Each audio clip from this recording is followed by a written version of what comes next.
Coucou tout le monde. Ah, y a personne. Ah, y a juste un écran là-bas qui est en train de me parler. Je dois faire quoi? Je dois prendre des cartes et répondre aux questions?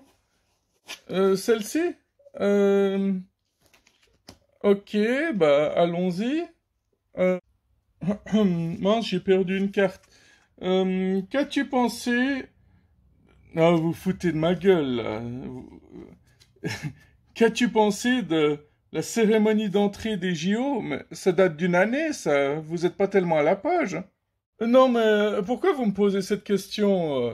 Pourquoi à moi? Et puis pourquoi aussi tard? Bon, d'accord, j'ai vu la cérémonie beaucoup plus tard que les autres, mais ça veut pas dire que je m'en souviens pour autant. Attends, tu permets que je prenne mon téléphone pour me rafraîchir, un, un- pour me rafraîchir un peu la mémoire? Ah, nanana, ah, ouais, ouais, ouais, la cérémonie d'ouverture, il y avait la chanson de Philippe Catherine. Euh, ouais, enfin, je sais pas, vous voulez que je vous dise quoi? Prends une deuxième carte. Ok. Dis-nous tout ce dont tu te souviens de la cérémonie d'ouverture des JO. Bon, il va falloir me creuser les méninges.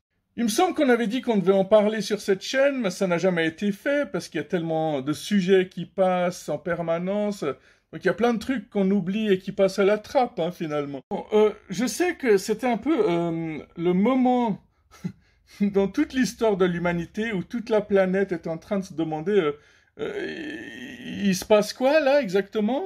En tout cas, les gens qui ont découvert Philippe Catherine comme ça, ils devaient être en PLS, hein, ils devaient absolument rien comprendre. Bon, en tout cas, j'étais heureux. Je sais pas si je peux parler au nom de toute l'équipe, mais en tout cas, je parle en mon nom. J'étais honnêtement super content qu'il soit là pour casser les couilles à l'extrême droite. À la base, j'aime l'humour britannique, mais l'humour à la française, des fois, c'est pas si mal, parce que là, il y avait ce côté absurde. Philippe Catherine, bah, c'est un excellent exemple de l'humour absurde français dans le meilleur et pour le vampire. Enfin, c'est un bon exemple, voilà, hein. Ah, là, je vois qu'il y a des commentaires pas très sympas. C'est marqué, alors toi, t'as rien compris, c'est les pro-islamistes qui étaient en PLS, et rien que pour ça, ça valait le coup. Ouais, je sais pas trop quoi penser de ça. Oui et non, je vais pas trop me mouiller. Attends, il se passe quoi si je reprends une carte? Je suis curieux. Quel est pour toi le meilleur en termes d'humour à la française? Attendez, on est observé ou quoi? Comment c'est possible d'avoir cette question après tout ce que j'ai dit? On est sur le dark web là ou bien? Putain, j'espère pas quoi. Ah, pour moi, le dark web, c'est dans le top 5 de ce qui devrait définitivement disparaître de cette planète. La première chose, c'est Trump, évidemment, pas de surprise. Bon, le meilleur, je sais pas, il y a quand même beaucoup de bons comiques humoristes français, même s'ils se font tous descendre sur les réseaux sociaux, hein. T'as vu, c'est tout le temps les mêmes remarques, ah ah ah, n'importe qui peut devenir humoriste, euh, pourquoi est-ce que les gens ils font leur thérapie sur scène? Bah pourquoi pas? Encore une qui est vulgaire, encore une qui n'a rien à dire. C'est marrant parce que ces gens qui envoient ces messages de haine derrière leur écran, je suis sûr qu'ils n'ont pas fait grand-chose dans leur vie, et ça se voit, quoi, ça se sent, ça transpire l'inutilité de ces gaillards de merde, là. Bon, je vais finir par répondre à la question. Je pense que Jonathan Cohen est un bon exemple. Si je devais en citer qu'un dans l'humour absurde à la française, lui, il est vraiment bon, hein. Mais Philippe Catherine, il est complètement barré et j'adore ça. Moi, j'ai ses deux albums. Enfin, je pense qu'il en a fait plus, mais j'ai les deux premiers et je les adore. Je les écoute encore. Et je les écouterai toujours, hein. Non, mais c'est vrai que maintenant, plus je parle de ces Jeux Olympiques, plus ça me fait réfléchir. Parce que déjà, la nudité, c'est dans l'esprit olympique de base, hein.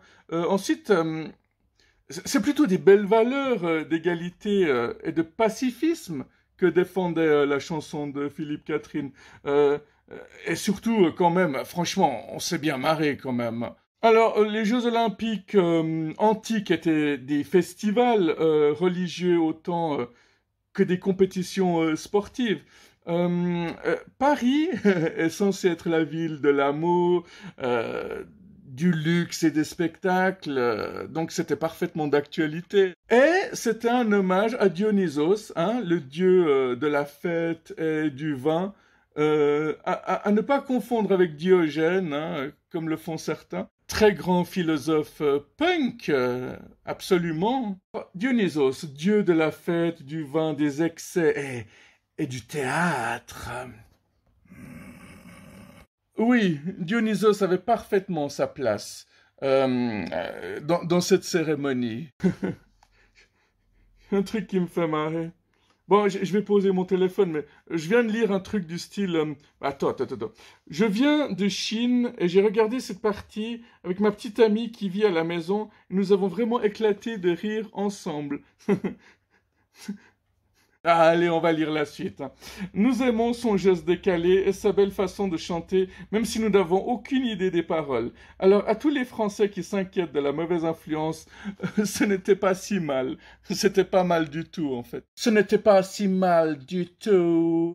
Je sais que Philippe Catherine a dû présenter des excuses.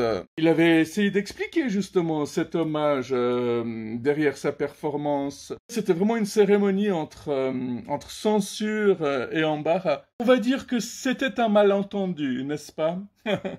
Bien, moi je dois y aller, j'ai un autre rendez-vous après, mais on se retrouve tout bientôt les gars. Ciao, bye bye.